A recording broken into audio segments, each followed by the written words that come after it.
Okay, good evening, everyone. Mic's working.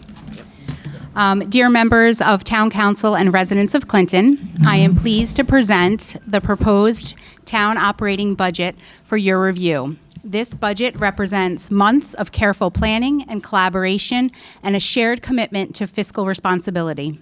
First and foremost, I want to thank our department heads for their diligence and dedication throughout this process. Each of them has served as a responsible steward of the taxpayer dollars, ensuring that every request reflects a true need rather than a want. They have carefully assessed their department needs, long-term goals, equipment lifespan, and future planning, all with the best interest of Clinton in mind. Their efforts have been instrumental in crafting a thoughtful and fiscally responsible budget. A special thanks goes to Bob, our finance director, for his countless hours of hard work shaping this budget. His financial expertise, collaboration, and commitment has made him an invaluable teammate in the process, and I sincerely appreciate his efforts. As I embark in my first budget process in Clinton, I sought input from the residents, council members, and employees to understand what past budgets lacked and what improvements were most needed.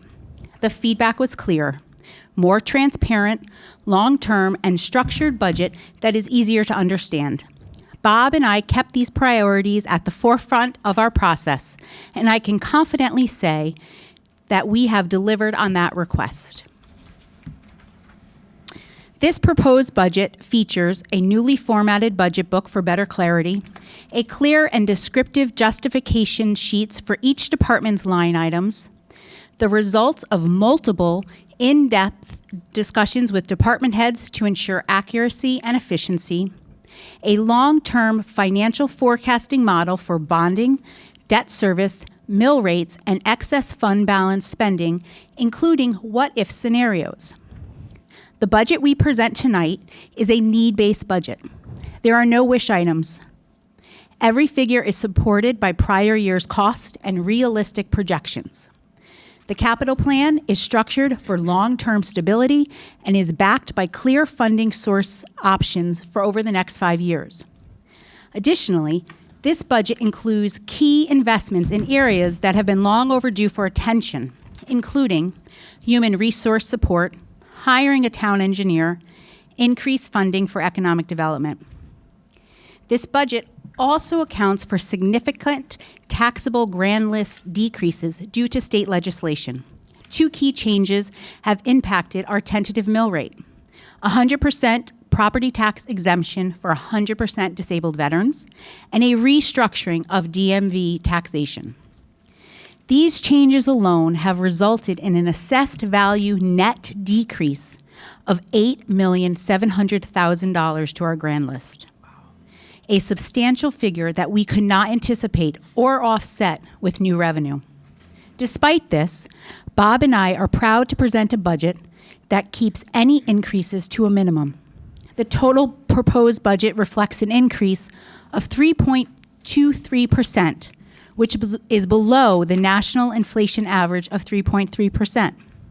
While we always strive to minimize operational increases, municipalities, like households, are not immune to economic realities.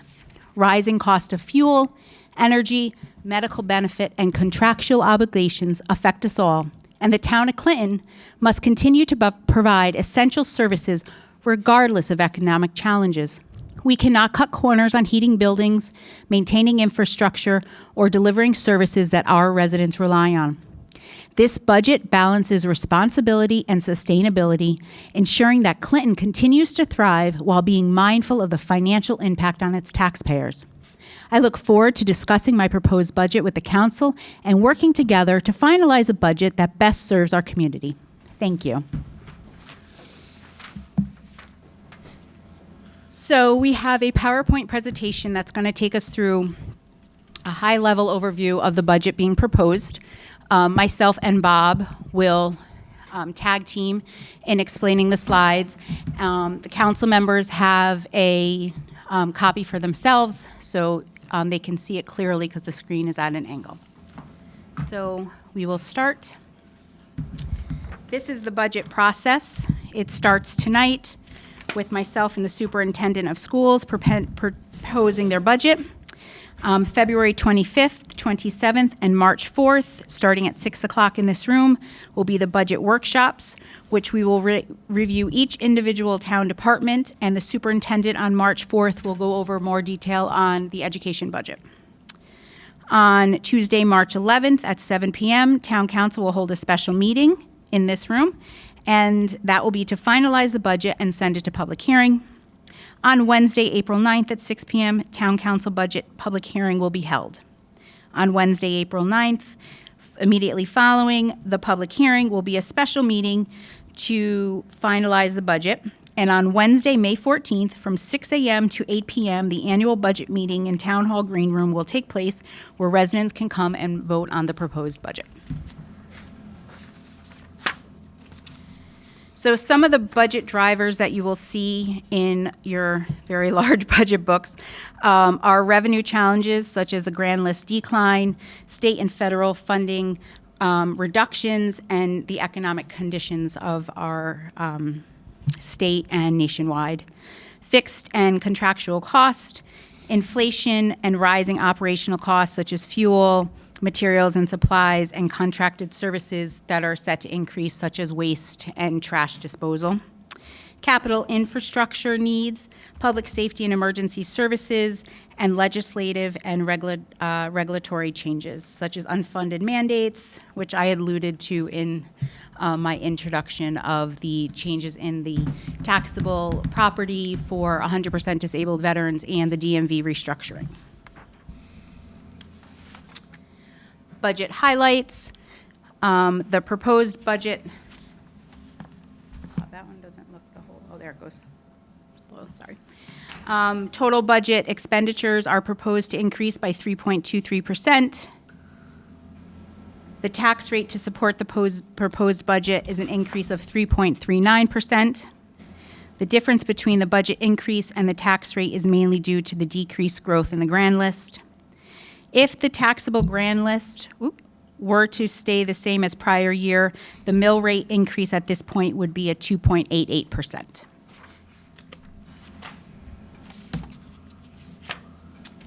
This is the proposed budget. It has an overall, on the town government operations side, an increase of $759,473. The Board of Education's increase is there of 2.256.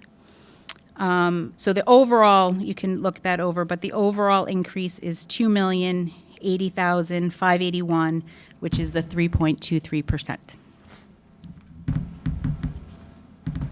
Okay. So Bob is going to talk about the proposed revenues. Right, so before you have just a summary of the proposed revenues by type: property taxes, intergovernmental charges for services, investment on earnings, and other financing sources. We know the other financing sources is the use of fund balance for capital items. Property taxes, now this is total property taxes, including prior year taxes, interest and liens, increased $1.8 million, which is 3.5%. Intergovernmental increased $497,000, mainly because the special ed reimbursement increased, which corresponds to the Board of Ed's increase in special ed expenditures. So that helps offset it a little bit. Charges for services increased $244,000, which is 26%, mainly because of town clerk conveyance and building permits. Earnings on investments increased $675,000. That's mainly because we under budgeted in the prior year on in investment earnings for the most part, because they're going to stay flat compared to this year. And then other financing sources, it's proposed in the first year of the capital plan, $2.8 million in capital items, and we'll go over that in detail in the capital item workshop, the CIP workshop.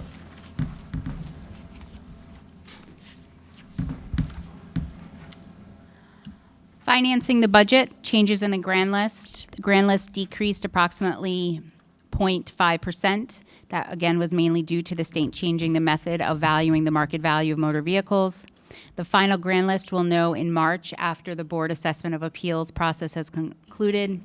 The negative grand list growth due to the state mandate presents a loss of $271,000 in tax revenue at the current mill rate.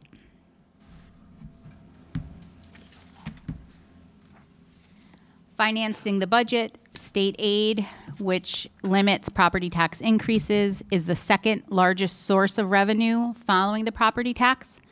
The governor's budget, the ECS, reflects a level budget. The governor's budget does have it as a reduction, but we are expecting the state legislature to restore it to level budget as it did in the prior year. Any loss in state aid shifts the burden over to the local property taxes.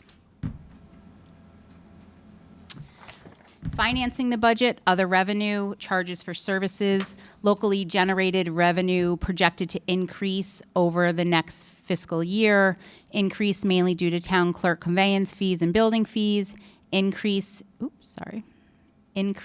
in seen investment income, prior year was underestimated. Total local revenue, charges for services increased $244,870 or 27%.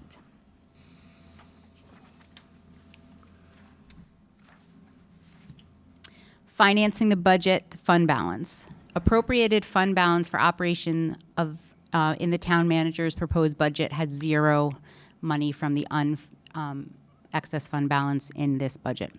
The fund balance is used to finance capital improvements, used for significant and costly capital items. Applied fund balance proposed is $2,875,000 to capital CIP items. This practice is not sustainable. Bob is going to talk about the expenditure items by object. So we have the schedule in front of you. It's the expenditure summary by object, just to identify the budget drivers. Really, the two budget drivers are circled, and that's salaries and operating expenses. Debt service, for the most part, remained flat. Transfer to capital fund decreased, but I wouldn't take too much into that because you have an offsetting decrease on the revenue side, so that offsets. So if we go to the next page, we'll look at those salary drivers. Two reasons for the salary drivers: contractual salary increases, and you can see there the unions and their percentages and the estimated increase relating to them. So the total contractual increases rounded is $231,000. On the next page, the other drivers relating to salaries are two new positions, and I'll let Michelle talk about the two new positions, but just below that is the recap. So you have salary increases of 231, new positions of 103,000. There's a prior year position authorization funded by savings this year that the town council authorized, which was out of human resources. Human services. Human services, sorry, which was funded by grant. And then there are other plus or minus items throughout the budget. We are proposing a town engineer.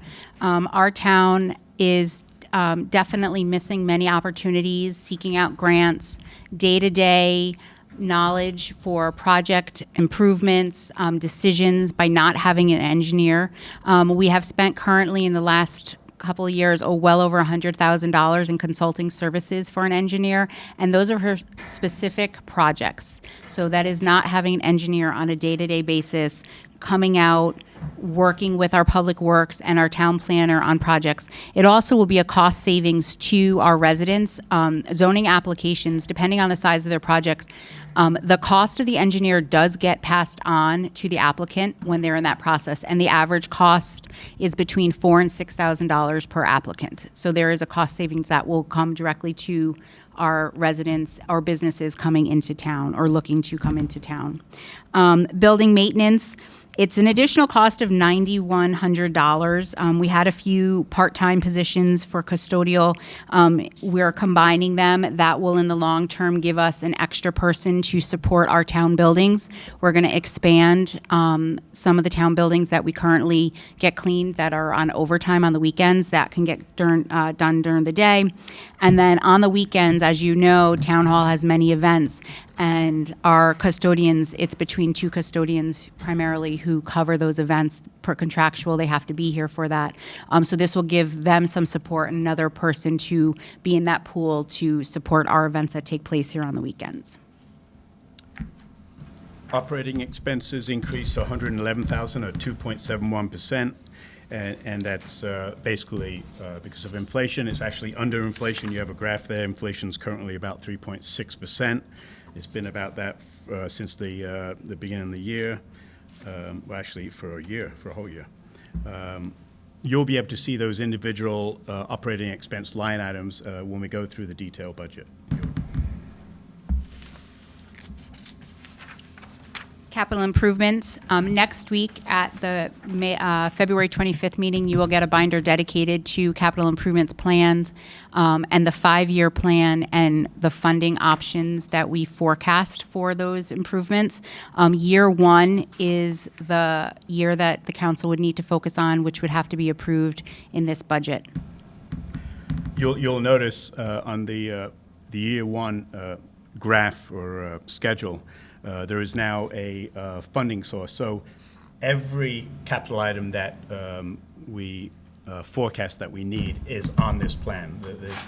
There's not one item that is not on this plan, including fire apparatus. If you remember, the rating agencies in their report to us said one thing that was deficient in our CIP is that we didn't identify the funding. So you'll see various columns here. We can identify the amounts that are in other funds. We can identify the grants when we go over it. And you'll notice that there is bonding, but we're carefully planning the bonding amounts so they do not do any major damage to our budget. Going out 5 or even 10 years, we have a 10-year bond forecast. And basically, we're only proposing bonds that we can afford. I mean, bonding's necessary for large capital items that last 10 to 20 years. And really what it does, it spreads the cost out to the residents. So if I live here for 5 years, I move, I'm paying for that fire apparatus for its 5 years. The next person that comes in for the next 5 years is paying for those 5 years if you bond. If you're lucky enough to pay for it all at once, the residents at that point in time will pay for that fire truck for the next 20 years. So we'll show you how we're carefully planning bonding and make sure that the bonding amounts is not a budget buster. And Bob has tapped some of these high priority items included in the capital plan, police vehicle annual lease, which we've talked about earlier this year, fire apparatus replacement, continued funding for paving, public works storage building, harbor dredging, and library building update. We're going to move on to debt service. Debt service pays principal and interest payment on debt issued to finance major capital projects and capital leases which have been used to finance projects and equipment purchases. Total debt service requires $5,050,920, an increase of $7,193 or 0.14% from the prior year. So essentially that is flat.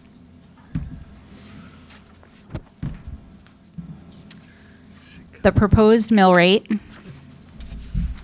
requires a proposed budget requires a 31.29 mill rate, which is an increase of 1.03 mils in the next fiscal year.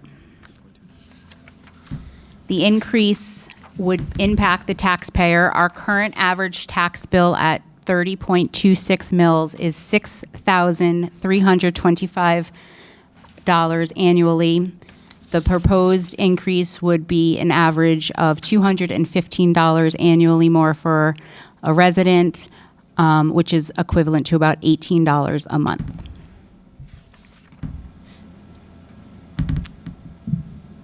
This is just some information So 1 mil is equivalent to 1.7 million.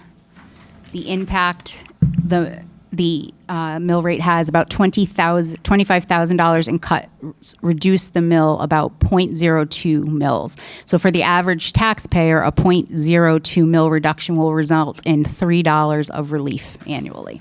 Just to put that in perspective for you as you're looking at the budget and these figures. Bob is going to speak to this, please. There's a page, it's called Talking Points, and it's just really about, I guess, not only looking at the annual budget process, but at the same, I mean, we're concentrating on this budget, concentrating on the mill rate increase, but at the same time, this budget also affects future budgets. And an example is, in 22-23, 23-24, we had a 0 mill rate increase, and really that was because, and there is a page in the budget detail outlining that, because of the grand list increase.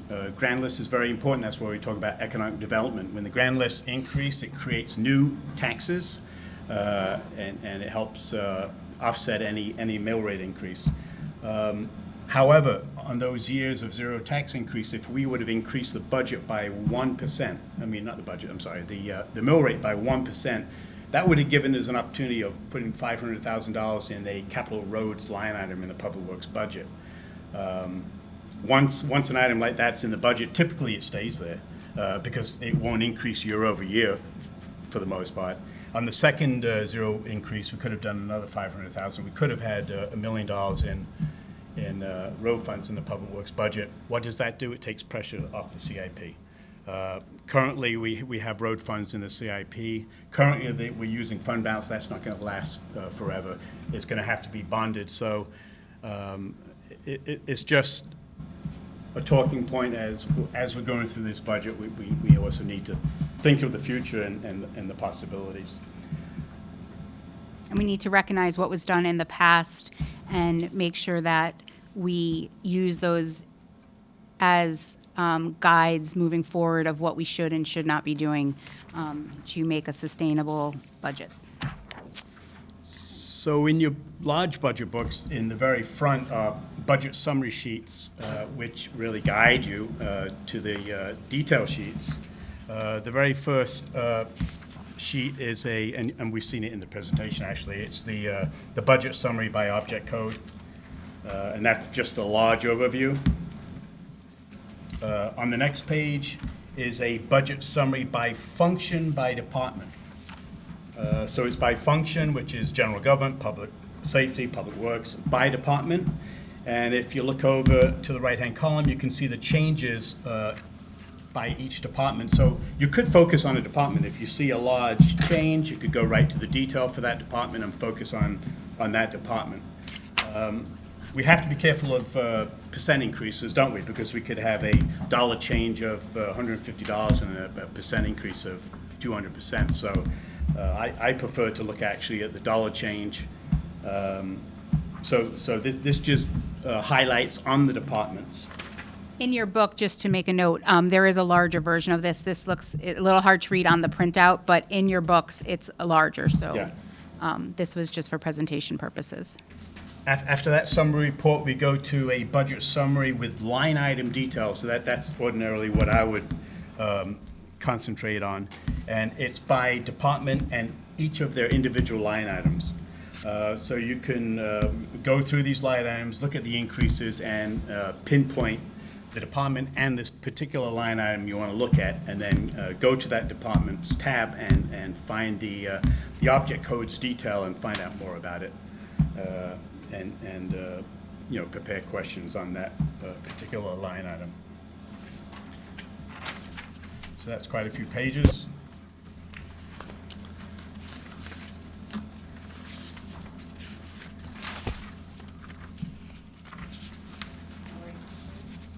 All right, I'm on the next one. The next one is the mill rate calculation sheet. And by the way, this document's fluid, right? Because town council's going to make changes. Anytime they make changes, this document for the most part, automatically changes. The mill rate sheet can automatically change. Once I put in the town council amounts, this sheet will automatically change. So I could be here with a laptop and input the changes, and we can see the effect on the mill rate. One thing to be aware of when you go to the detail of the grand list, we stated in the presentation that grand list decreased negative 0.5%. The official grand list on the M13 that's going to the state, it decreased more because the state made a change. In the past, on the grand list, we had assessment amounts relating to penalties on personal property. So if you didn't submit your form in time, you would get a penalty on your personal property, and that would increase your assessment. The state said they didn't want those amounts in there. They made us take us out. That's $12 million of assessments.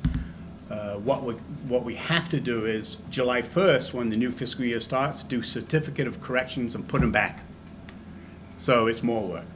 They're in there. We have to take them out. We have to do certificate of corrections and put them back in again. So effectively, the grand list, the effective grand list, did decrease negative 0.5%. So you see that on this sheet right here. You see a net taxable grand list of 1.7 billion. And then we're adding back the certificate of corrections that's going to be added July 1st of 13 million, and you come up with an effective grand list of 1.7 million. We have the estimated amount to be raised by taxation, which is 50.9 million. That you'll see that on the revenue estimate sheet. And then we come up with a tax levy.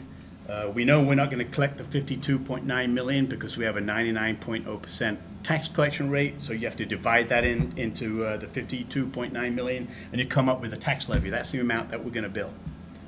But wait, not yet. We have tax credits. We have various tax credits that we give residents. When the tax collector gets the assessment, they reduce that assessment by the tax credits that have been applied for. So we have to add those tax credits back into the levy. So we come up with an adjusted levy. So effectively, when we give out tax credits, the rest of the townspeople pay for them, for the most part. So we have an adjusted tax levy of 54.1 million, and from that we calculate the mill rate, and you can see how we calculate it in parentheses. It's showing how we calculate it. We come up with a 31.29% mill rate with a 3.39% tax increase, and we call it tentative, right? Tentative at this point in time today. Next page is the grand list of taxable property. The only caution is it's called before Board of Assessment Appeals. In March, we'll know the final grand list.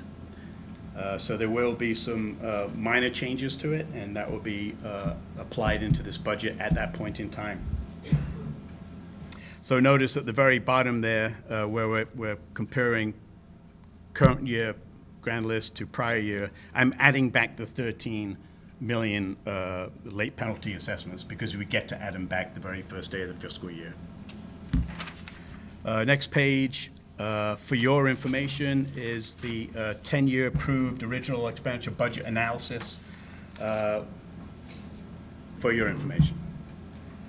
It's very hard to do on the very, very right-hand column, it's very hard to do a percent change of the mill rate during a reval year. So you'll see, instead of a percent change, you'll just see reval year because it distorts the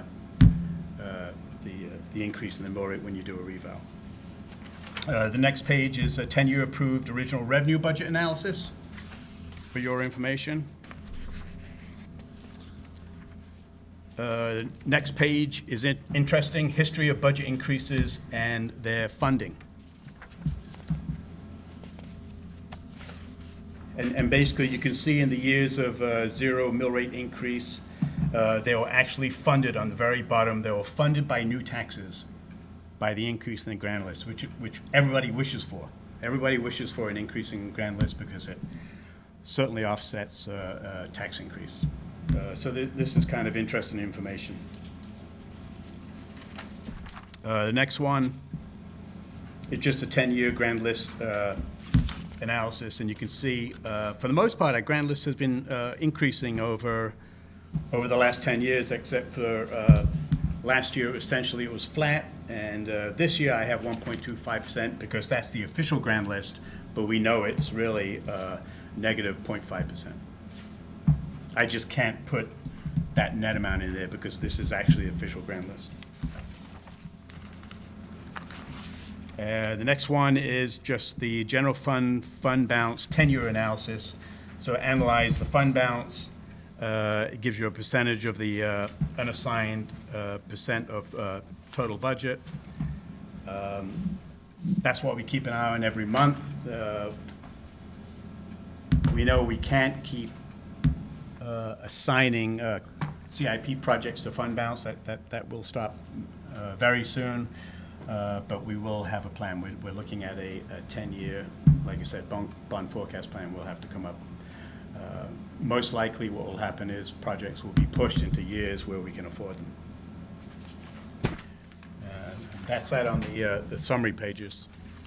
So before I turn it over to our superintendent, there was a lot of information there, a lot of charts, and the goal was to give everyone a very clear understanding of the history of the budget in Clinton, the funding, the mill rate, and the sources of those funds. So as we move forward, we can make educated decisions about what direction we're going in and how those projects will be funded. So Bob and I look forward to working with you on the budget, answering any questions you have. And again, on Tuesday, you'll be getting a complete capital improvement plan, 5-year, with the 10-year bonding forecast. And there's a lot to read here. But again, any questions, please don't hesitate to reach out. And I'm looking forward to the budget process. So I'm going to turn it over now to Mary Ann.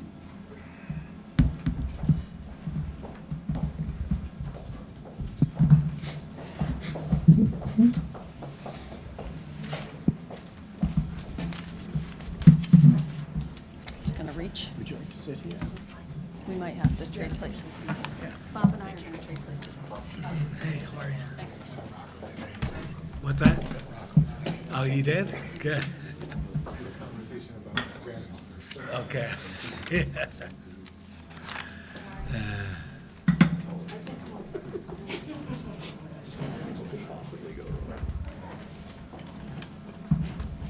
What is it? Thanks.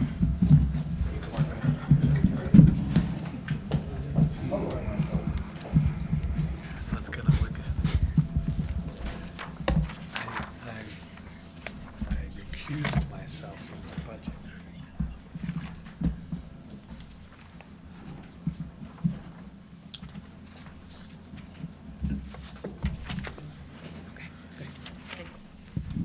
Make sure I have a good, I don't know how this sounds. Is it okay? All right. Good evening. Thank you for giving us the opportunity, or me the opportunity, to present the Clinton Public Schools Board of Education budget. Our Budget and Finance Subcommittee Chair, Jack Sherbin, member of our board, is here to just do a quick introduction before I start our presentation. Did this work? It goes to the camera. Yeah, that's right. So they'll Okay. Eric Galvin, our Board of Ed Chair, apologizes for not being here this evening, and she is looking forward to the budget workshop in 3 or 4 weeks. Erica wanted you to know that the budget we present to you tonight, as shared by our superintendent, reflects the cost of meeting our commitments to our students and staff. It represents several weeks of discussion and cuts to both our operating and capital requests, as well as the pressures of providing appropriate education to all students in the district, maintaining our facilities, and delivering a safe environment for all members of our community. The budget, it was approved unanimously by the Board of Ed on February 3rd. We are appreciative of the budgeting realities, both in our town and on the broader scale, and commit to collaborating with you as you chart the fiscal course ahead. As always, thank you for your diligence in serving the citizens of Clinton. Thank you, Jack. Okay, so just passed out to you, you should have a copy of the presentation, so you should be able to see the slides as we go. And I'll ask you to kind of set aside the budget book. We'll go through that tonight, just as Bob just did and Michelle with the budget books for the town. And I'll lay out where the information is. So I'm honored to be here tonight. I'm pleased to have the opportunity to share our Board of Education budget with you. I will give a little background of some of the thinking and planning and work that went into getting to the budget, and then I'll jump into numbers similar to what you heard from Michelle and Bob, and then I'll walk you through where all the information is. We know this is the beginning of the process, and we look forward to working together with you. So I would like to start by thanking our Board of Education members for their investment and time and energy and commitment to the district, to our students and staff, and all that we provide in our schools. And so each of our board members were participating in this, and it was a unanimous decision to move this budget forward to you. So budget development always begins with looking at our core mission and strategic objectives, so I share those with you. We have 4 basic ones. 2 are really related to our student achievement, as well as the kinds of learning experiences beyond just the course curriculum that they engage in that really help them to become able to embrace the future and make a difference. The 3rd one relates to the school community, which without a strong school community, the first 2 cannot happen. And so we have specific work around creating a welcoming and supportive school community and building the right relationships and supports within our schools to make sure all students are supported and that we foster their health and well-being.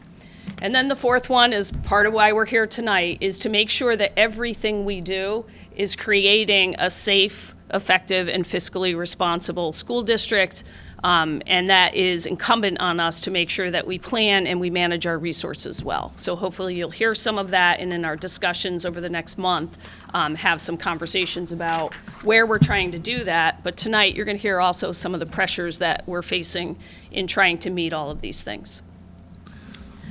So we have been following this strategic plan roadmap. This used to have a couple prior years as we came out of COVID, really building our strategic plan thoughtfully and following that carefully. And this image is one that we've used each year to show that we are on this path and we're very focused to where we're heading to recover and now to move forward. Within our strategic plan, again, I'm not going to go through all of these. A picture's worth 1,000 words. You can see our students and our teacher there. The academic experience, making sure we have quality teachers and our curriculum is appropriate for our students, making sure that we can ensure class sizes that allow kids to engage and learn, and then that we have application and extensions of learning, and that our students can achieve at high levels. I mentioned our student-centered schools. There are a variety of bullets there that talk about the kinds of things that we're doing within our school communities to make sure that students have extensions beyond the academics in their classrooms and they become confident, articulate, and engaged citizens in their school community as well as here in Clinton. And then this is a piece, as we talk about budget development, that we really spend a lot of time on, very carefully analyzing all of our expenditures, making sure that we're looking at our contracts, we're looking at all the different ways that we can contain costs so that our focus is on the classroom experience and what's happening for our students, and reduce those surrounding supportive costs that need to happen. I would be remiss if I didn't include 2 slides that really focus on some of the more recent celebrations and achievements, things that we're working on, the achievement level, and what we're seeing. Again, COVID is in the rearview mirror, but what we're seeing with students in recovering and the impacts of several years ago Our achievement levels aren't rising. That's not the case throughout the state or nationally. You probably hear headlines about national testing and we're seeing kids are falling behind. We haven't fully recovered, but we're seeing those increasing achievement levels. And in particular, Joel Elementary in our math growth scores this year was a school of distinction in Connecticut. So those efforts on the curriculum side of our staff really working hard and building their expertise and working with our students is paying off. And we are seeing increasing achievement levels across the board, but notably Joel was recognized. The other piece is chronic absenteeism. So attendance has been an issue throughout the state, and I'm happy to report that we have seen over a 5% reduction in absenteeism rates, chronic absenteeism.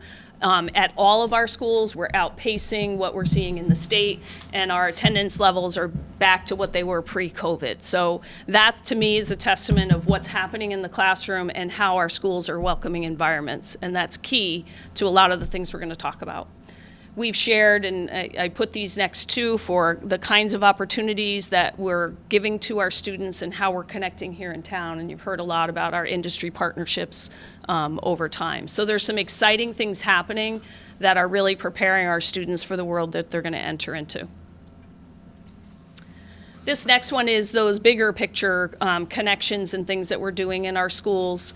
The student engagement in our sports, our activities, and our performing arts is climbing to a point where, we have almost 80% of our students in our schools engaged in something, whether it's athletics and after-school activity, or, as most of you know, our performing arts here in Clinton are pretty amazing. We have created a lot of student leadership types of opportunities where students can engage and have a voice and be part of building the kind of community they want. And so some of those are listed there, and you can see some of the community partnerships in the pictures that are listed on that side. So I showed you that narrow road of our path and our strategic plan. We really feel moving into 25-26, this is a better image for where we are. It really is our road beyond that narrow path and moving to discovery. We are seeing higher achievement, we're seeing enhanced student engagement, and we want to continue on that path. And we believe that what we're recommending here and what we're trying to do in our budget is going to continue that pathway forward. So that gets us into where we are in our budget. As you heard earlier, there are some similar budget challenges that we're facing as we look at our Board of Education budget and how we're funding and supporting our schools. So the overall increase in costs in goods and services, that's an area of fiscal responsibility. We're working really hard to minimize, rethink some of the things we're doing, and find more economical ways to do that. But those rising costs are pushing us. Health insurance renewal rates, the town is in the same plan we are. We've been able to find some savings, and sometimes I sit here tonight and we're high and we're hoping to come down. It doesn't look like that's the predictor and the pattern this year, so where we are is probably as low as we're going to get. We'll see how the next 2 months go, but that's the message we're getting, and that's a higher increase than we've seen in the last couple of years, and I'll talk a little more about it. As you have on your side, we have contractual increases that are negotiated, and that drives our staffing.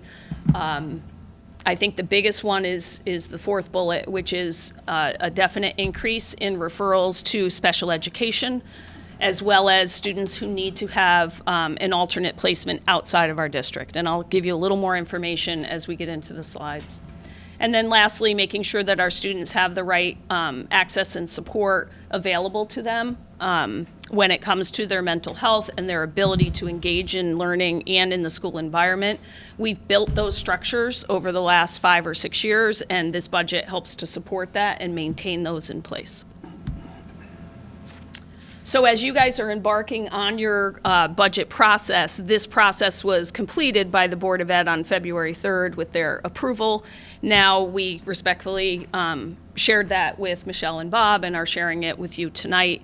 And we know now it becomes part of the whole, and we are here to continue to have that conversation. But this does represent where we started back in November, December with the budget proposals created by our building administrators and district administrators.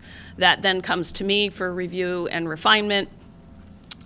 We then, in January, had budget presentations by each of those administrators and directors, much like your people will be sharing information.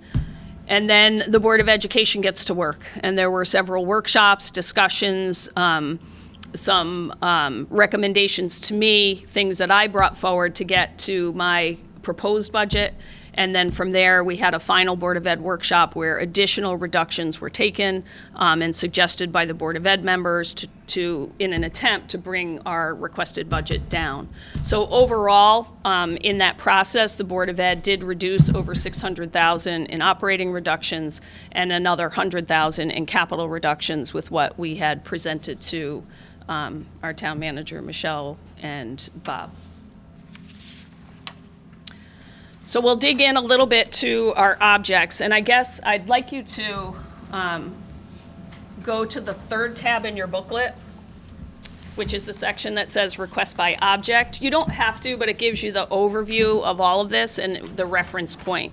And if you go behind that tab to page 19, this is the reference chart of where I'm going to give you a little bit of information on the objects or the higher categories of costs that are really driving our budget and our budget request. So it's page 19 in your book, but I have each slide kind of outlines that for you. So we do have some specific drivers of our budget that are causing increases and are the major part of our increase that you saw as part of the presentation earlier. So the biggest one is the out-of-district tuition object. This is an increase of, over $1 million from last year. So that's just the increase from last year. And as you've heard from me last year and when I was down here a couple months ago, we are seeing an increasing number of students. Last year, when I sat here, we were proposing 25 students who would need some type of tuition program outside of Clinton. And that's what we expected. What we currently have are 29 students. So I've mentioned to you that our costs have exceeded what we budgeted. We're trying to manage that within our budget. And what we're projecting for next year, 25, 26, our projected students will be 33. So that is what's driving this large increase, because where we proposed, where we are currently is higher than what we budgeted and then next year. So it's really the increase this year plus the increase for next year to add 4 more students. So this is our biggest driver. It makes up almost 51% of the increase. So because of that, I want to talk a little bit, and you'll hear legislatively conversations around special education costs. So we're not alone in this throughout the state. The districts are seeing it. What the legislature had budgeted, what they thought would cover almost 80% of the excess cost for these types of programs and students, actually was not appropriately budgeted for a couple reasons. The costs are going up, and the number of students who are requiring this throughout the state are going up. So what they budgeted isn't meeting the need. And there is some talk that there might be a change for this year, we'll see, which means a little bit more money coming back to the town. So it doesn't offset my costs or the Board of Ed's costs, but it does add revenue to the town. So there is a reimbursement, but in our budget, we put the whole thing in. So for next year, we are looking at those 33 students, but there's also going to be talk and money available for districts to look at building internal programs for meeting the needs of students in district if possible. So there's a little seed money maybe coming. But we have done in Clinton, built a number of in-district programs. So this slide gives some context to that. So in addition to the students that we can't meet the needs of and need more specialized support or instruction or a different learning setting, we have built in-district programs to meet students' needs so that we can hopefully educate them here in their community, which is what we want to do, but it does require building the right programs here in district. So we have 3 different types of programs. We have learning strategies, which is the majority of students who may need specialized instruction or need additional support through their individual education plan, individualized education plan. That program meets the majority of students. It's a special ed teacher, maybe a paraeducator, and it's built into our regular budget.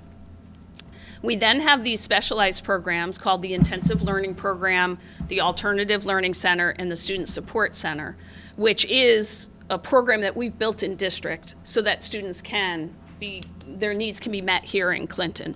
And we built those programs, and you can see, I think it's important to see that there are 54 students that are in those specialized programs here in district that has helped us to reduce the number of students who might need to have an alternative placement.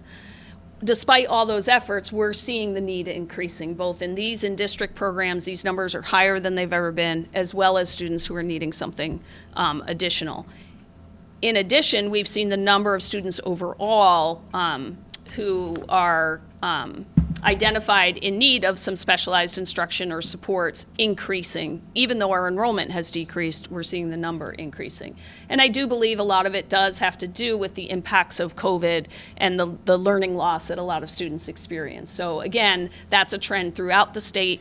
It's what's putting the pressure on some of the legislative decisions about how they reimburse towns, and it's also impacting local school districts. So this slide, and I don't need to spend too much time on it, but it gives a little bit more information about when or why a student might need one of these out-of-district programs. And so basically, it really exceeds our capacity within our specialized programs for a particular student, and doesn't meet the law's requirement for providing them an appropriate specialized education here in district, so we have to look elsewhere to meet the student needs. That decision is not just our decision or a parent decision. It's part of what's called a planning and placement team. So it's a combined decision along with specific guidelines, and then trying to find the program that provides the appropriate services. We also have some students that we are responsible for from their age 18 to 22. Right, until the end of the school year when they turn 22, we are responsible for providing, for certain students, continued support in these secondary transition programs. So that was extended 2 years ago by a year, so that has also increased our numbers a little bit, because kids who might have aged out are now still with us. And then this is the student enrollment in these programs, and you can see, even though we have some developed programs at the high school, it really is, as students move into those upper age ranges, that it's more difficult in certain cases for us to meet their needs in Clinton. And we do, have built our internal programs to really meet the needs of students. In fact, sometimes students move into Clinton and they were in an alternative program, and we're able to have them in our schools, in our programming, and we're really proud of that. But it's a complex situation. These are our students, they live in our community, and they are entitled and deserve that free and appropriate education. And so we're trying to build that in district, but at times it needs to be outside of district. So the last piece, and I'm spending a lot of time on this because it's half of our increase, right? But the last piece, and Bob alluded to it, is that there is an excess cost reimbursement for students whose combined tuition and transportation exceeds, right now it's $108,000. So it's a calculation assigned to our per pupil costs. So when the cost of that student of tuition and transportation is higher than that, then we get a percentage reimbursement back from the state to help offset those costs. In Clinton, that goes to the town as a revenue, right? So some districts, they actually budget for that amount and they reduce what they're asking for. In our district, it has always been that the revenue goes to the town and then we budget for the whole amount. So in the end, when you calculate a mill rate or the impact on the taxpayer, it's just where it's housed, right? So our budget proposal has all of it, but we do expect an increase in revenue next year that we've shared with Bob. And if that were to happen, our overall, if we applied it here, our overall request would go down quite a bit. But it's the way we do it here, so in the end, it's the net result is what Clinton needs to look at. So the other object that is tied to this is transportation. So we have a 5-year contract. We're going into year 3 of the contract with M&J, our bus company. The increase to our bus contract is a 4% increase for the bus on a daily rate, and that's how the contract works. We actually are projecting a reduction in the number of buses that we'll need next year. We're going to reroute a little bit, and so we have the savings of 1 full bus for the full year. That results in, despite the increases of everything else, in a decrease of $8,394 to our overall current year transportation, right? So we're absorbing the increase, but by reducing a bus, we would have a decrease, except that the transportation costs for these additional students and the students who will be educated outside of Clinton is increasing by over $200,000. So this line is also increasing significantly, mainly due to that transportation for those students. So really, we're almost at $1.3 million related to that piece. We'll get a higher reimbursement to offset that quite a bit, but it's not counted in our budget, it's counted on the revenue side. The other big driver always of our budget is going to be salaries and benefits. Overall, for all of our salaries, including the benefit increases in health insurance, which is set at 10%, plus increases calculated to Social Security and our non-certified pension contribution, we're looking at an overall 3.21% increase for salaries and benefits together. If you look at page 19, you'll see the overall increase to certified salaries percent change is 2.31. It's at the very top of that column, the second to last, top of the chart, second to last column. The non-certified salaries is a 1.62% overall increase, and our employee benefits is a 6.39% increase. I will note that part of the contract increases are our contract settlements, but we also are adjusting some staffing related to what our needs are and being able to reduce a little bit both in non-certified and certified staffing. So there will be some adjustments, which is helping to keep that cost down a little bit. Other than those three big ones, right, the rest of ours, we're also seeing the utilities costs increasing. We had cut our water costs quite a bit, but we're seeing the necessary to maintain our fields and the irrigation. We're driving upward this year, and so we're trying to right-size that with an increase in water costs, a little bit in insurance, and then ultimately in our supplies and those other expenses, we really have reduced that. If you look at each of the buildings' cost centers, you're going to see their operational expenses are almost not like a very minimal 1% increase or decreased overall. Our money is in the salaries and the benefits and the people who are serving our children. We do have specific decreases. I think they're all on one page. But they're listed here. So these are, again, tied to this page. If you look to the amount change, that's where these numbers are. So we have decreases in our professional technical services. There's less of a need for certain specialized services for students next year, and our staff training costs are going down. You can see transportation, our supplies instructional. This is where our administrators and our buildings worked really hard to make sure that they are purchasing what they need for students, but also being really thoughtful and economical. And so there's an overall saving and decrease. That's an object that takes all of the cost centers and puts the supplies for instruction together. And then textbooks, there's a slight reduced need for textbooks overall. So our total operating budget request is listed here. It's an increase of $2.2 million or a 6.10 increase. And I included the next slide for some context. I've kind of alluded to it in talking about the objects. Graphically, you can see the green represents the tuition, that line alone, and the yellow is the transportation. And as I shared, that's really, the increase is really all associated with the students in the green tuition side. So about 61% of the increase is due to those two increases. Our salaries represent and benefits, you can see in the blue and the light blue in that chart, it represents 41% of the overall increase, right? Not of the overall budget, but of the increase that we're asking for. And everything else is actually a negative 2%. So I don't show it in the pie chart, but ultimately everything else is contained as best we can. And these are where the driving forces are. And I think, in sharing this with you now, this was the struggle that the board had as well.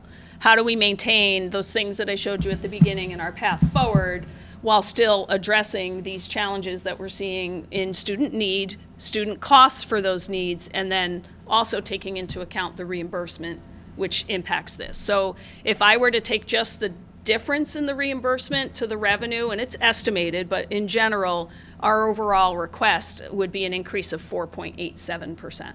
So we are getting more back that reduces this, but we have to show this as a full 6.1. And then as you guys put it all together, as they did tonight, you know, the pieces all come together for the mill rate and the final decision. So that is all factored in, our 6.1, but the increased reimbursement as well. Tonight is about operating, which I just shared with you, but I did want to put out the capital budget request. This number is different than what you saw. There has been an adjustment, it looks like, from the town manager, and I know we'll be talking more about capital. So this is what was approved, was 783,919 by the Board of Ed, and then we did reduce it, the board members, in looking at this closer, reduced it by 100,000. So this is what our budget book represents right now, is 683, but we'll be talking more and you'll see some additional reductions, I believe. This just gives you an overview, a very high-level overview of the types of capital budget recommendations and proposals that are there. There are a couple things, you can't really see it in the font, but the bathroom upgrades at Joel, the furniture replacement in the district-wide, the repair seal stripe parking lots is for Morgan, and there's one more. Classroom shade and blinds replacement, which is kind of a safety issue in some cases, in being able to have working and operational blinds in the classroom. We have a replacement plan. Those things are in italics. You might notice a little bit different. Those were things that were cut from last year's capital, and so they're back here. We bumped them a year. So when, you know, again, as you guys put this together, this chart is something we've always shared, so I am sharing it here with you now. This represents where we stood when the board approved this at operating at 6.1, the capital with the at 683, which again I think is adjusted downward a little bit, and then our debt service that's assigned to the Board of Ed. So the three components together, our total request was the 5.67.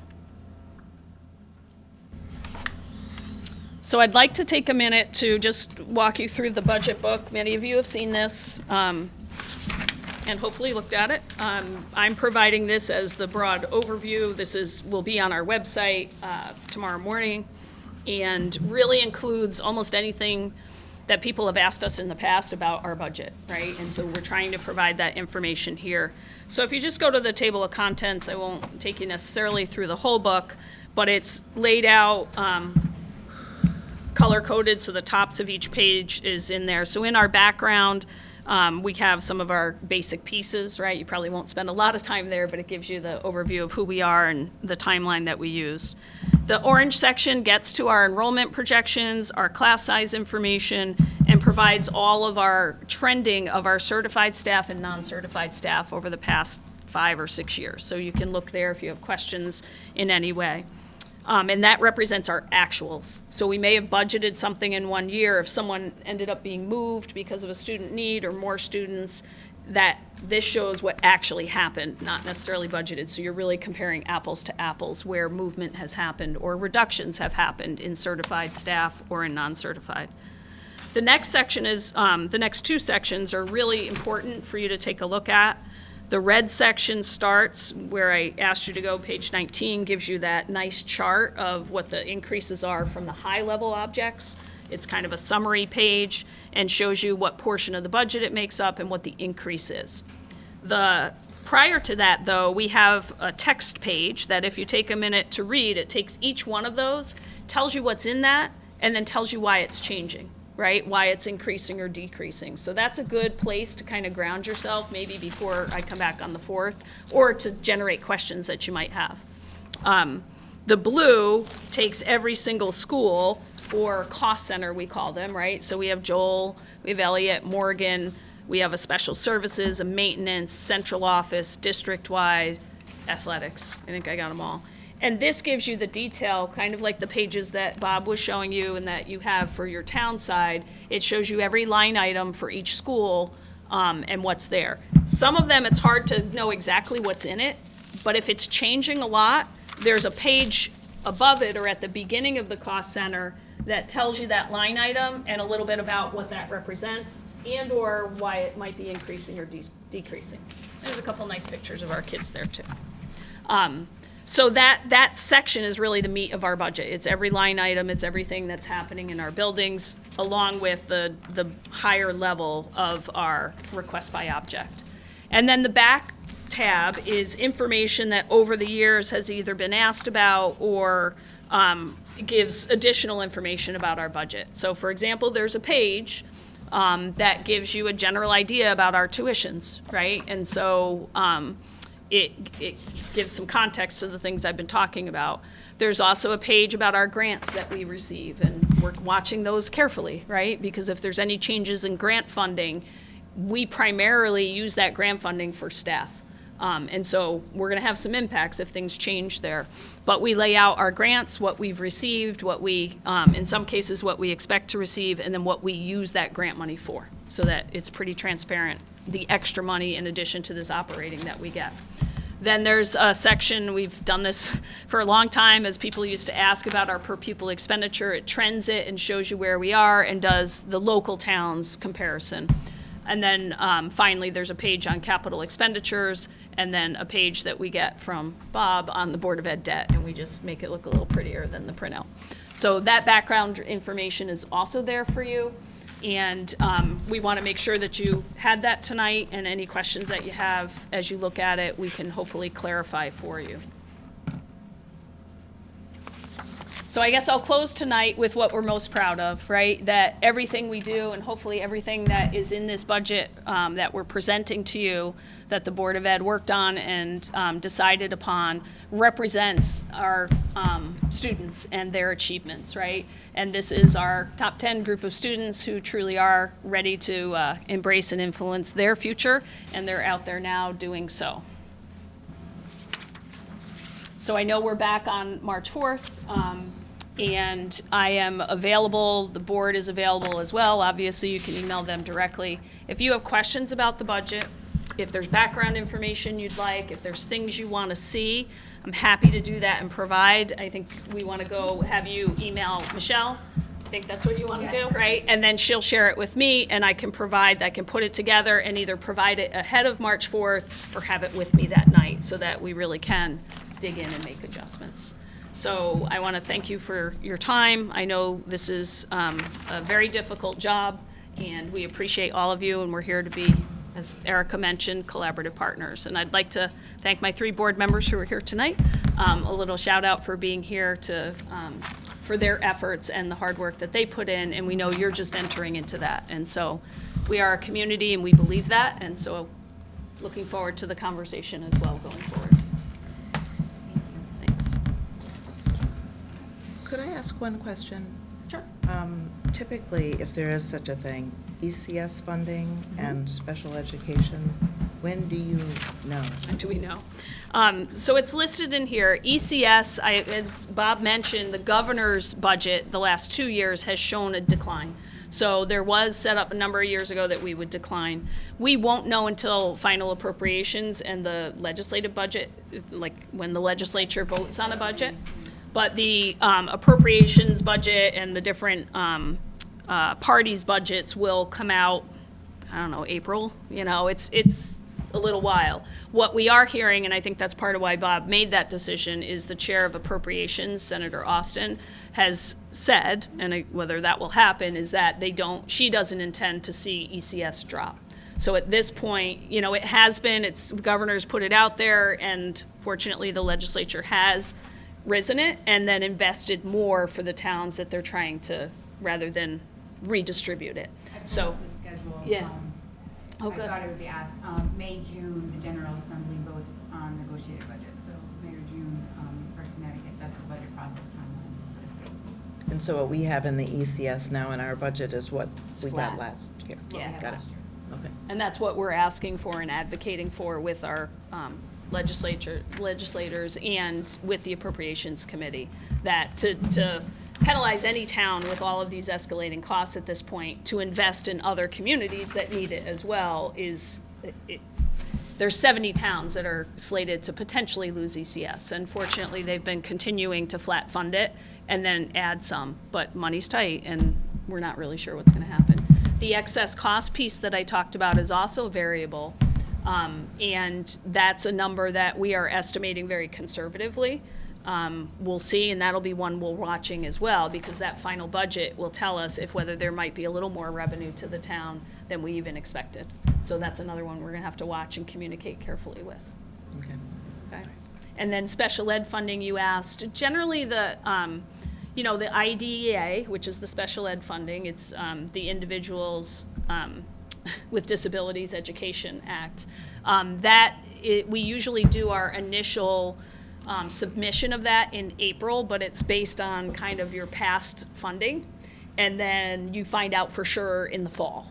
So it really doesn't help in the budget process, we have to assume, but we'll be watching the communication from the federal level about whether there's any cuts there.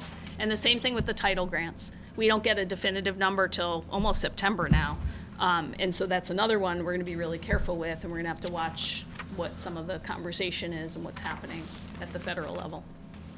Because that money really impacts people who work with our students. So we're kind of strategizing for that, but also hopeful that it'll stay kind of where it is. And budgeting insurance at the high end. Yeah, so we're actually a little below, both Chuck Carey, who is our new business manager, and Bob, kind of are in communication with the state. So they're projecting, I think they even were at 12, but potential to 10, and we both did 10. But they're not giving us the signal that we're hoping it's gonna come down. They're kind of saying it's probably gonna stay there. So we might be fortunate and it'll come down if the experience statewide gets better, then it'll creep down. But I think we're pretty fixed at 10%, and even if it creeps up a little, we're gonna have to figure out how to do that in our budget, I think. That's usually how we do it. Okay? Yep, thank you. All right. Thank you, everyone, and I appreciate your time. Thank you.